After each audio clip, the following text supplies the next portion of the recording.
Hello बच्चों। Hello ma'am. सब कहानी सुनने के लिए तैयार हो? Yes ma'am. शुरू करूं? Yes ma'am. सारे बच्चे हैं बैठे बेताब सुनने को कहानी, तो शुरू करी जाए, है ना? चलिए भाई, आज की कहानी है हमारी एक मुफ्तखोर मेहमान। मुफ्तखोर जानते हो? बिना बता बुलाए चले आना, जबरदस्ती खींच खींच के खाना, और उसके बाद में अगर कुछ हो जाए तो हम नहीं जानते, तुम जानो तुम्हारा काम, ठीक है? और उसमें किसी की जान भी जा सकती है। किसी को जबरदस्ती अपने घर में मेहमान बना के नहीं रखना चाहिए। इस कहानी से हमें ये सबक मिलेगा। तो शुरू करूं? चलिए भाई, एक राजा थे, वो उनका बहुत बढ़िया एक आराम गाह, मतलब एक कक्ष था, कमरा था जिसमें वो आराम करते थे। बहुत बढ़िया सा बेहतरीन पलंग था। उस पलंग के पास कपड़ों में एक जुआ रहता था। जुआ जानते हो? बालों में जो होता है, तो ऐसे ही कपड़ों में भी जुआ हो जाता है, जानते हो ना? तो वो जूं जो थी वो धीरे धीरे धीरे धीरे धीरे रेंगा करती थी। वो बालों में भी घुस जाती, कपड़ों में भी घुस जाती। छोटे छोटे छोटे छोटे उसके अंडे भी होते हैं, और उससे और सारे जू हो जाते हैं। तो लेकिन अभी उस समय वो सिर्फ एक जू रहती थी, पलंग पे रहती थी, राजा के बालों में भी आ जाती थी, कुछ कुछ कुछ कुछ काटती थी, लेकिन ज्यादा तेज नहीं लगता था। तो इसी तरह से वो बहुत मोटी, ये जबरदस्त मोटी हो गई थी। मोटी जानते हो बच्चों? जुआ, जुआ देखा होगा ना? कहाँ रहता है जुआ?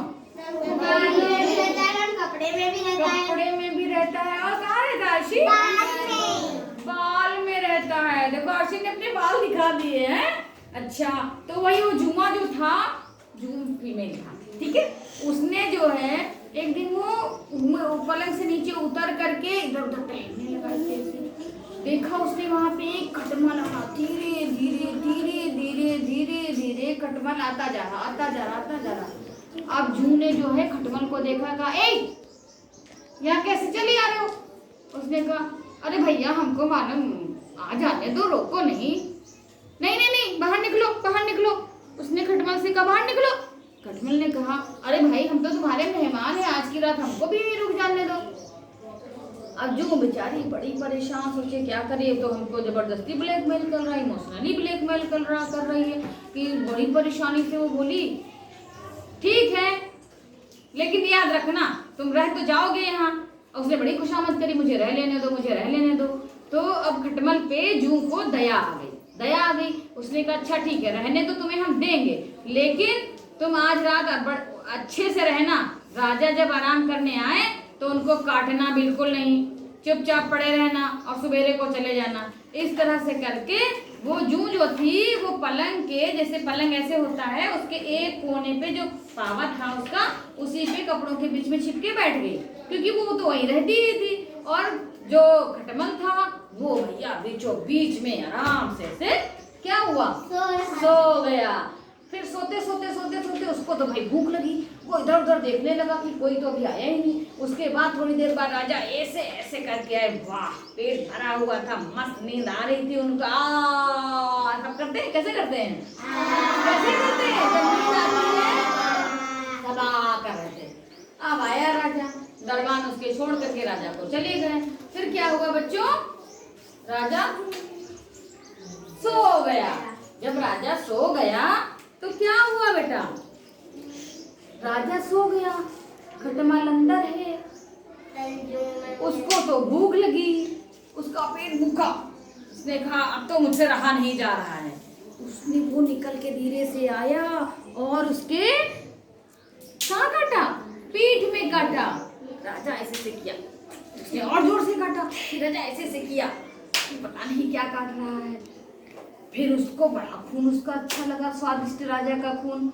उसने क्या किया, कुछ जोर से काट लिया, खूब सारा खून एकदम से निकाल लिया।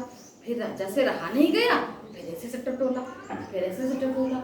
वो फिर उसको बहुत अच्छा लगा, फिर उसने यहाँ पे काटा, यहाँ पे काटा, और राजा ने ऐसे किया चट से। लेकिन खटमल था बड़ा फुर्तीला, वो यूं यूं यूं यूं यूं करते करते करते करते करते करते सट से बिस्तर के अंदर उसमें घुस के और निकल गया बाहर, रेंगता हुआ यूं यूं यूं करते हुए बाहर निकल गया।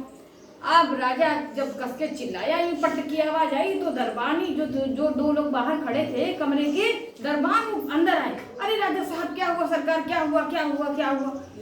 कहा मुझे यहाँ किसी चीज ने भुजों से कटा, जल्दी ढूंढो। राजा उठ के अलग बैठ गया, सारा बिस्तर हटाया गया। खटमल तो भैया बाहर निकल के बैठ गया था, उसको तो कोई डर ही नहीं लग रहा था। जूं जो थी बेचारी पावा के ऊपर बैठी थी कपड़े में। जब दरबानियों ने ऐसे ऐसे करके हटाया बिस्तर, तो क्या मिला? क्या मिला? खटमल। नहीं, जूं मिली। खटमल तो भाग के छिप गया था, और मिला क्या? जूं जो मिली। तो अब जो है भैया उसकी ये आई वो आई। राजा ने कहा इसको पकड़ो, ये तो बहुत मोटी तगड़ी, इसको मसल डालो। और दरबारियों ने उसको पकड़ा, चट से मार दिया। कैसे मारा? चट से मार दिया। और फिर क्या हुआ? मुफ्त में मारी गई जूं, क्योंकि उसने उसको पनाह दी थी। किसको? किसको रोका था? खटमल को रोका था ना। और खटमल कितना नालायक था, जिसने उसको जगह रहने के लिए दी, उसी के मालिक को उसने काटा, और वो बच के किनारे भी निकल गया। बेचारी जूं का खात्मा हो गया। तो जो जूं थी वो मारी गई और खटमल बच गया। तो कभी भी किसी अजनबी की बात पे भरोसा नहीं करना चाहिए, है ना। अजनबी कब दगा दे दे तुमको पता नहीं है भाई, है ना। अजनबी दगा दे देगा, तुम्हारी बात को इधर से उधर भी कर देगा, है ना। तो अपने भरोसे को मतलब पुख्ता रखने के लिए पहले उसकी पूरी जानकारी लो कि वो अच्छा है कि नहीं है। और एक दिन में तो ये सब हो नहीं पाता, इसीलिए किसी भी अजनबी पे विश्वास नहीं करना चाहिए। समझ आया बच्चों? समझ गया ना। तो जूं बेचारी मारी गई और खटमल तो मोटा ताजा होके निकल लिया। तो कैसी लगी कहानी?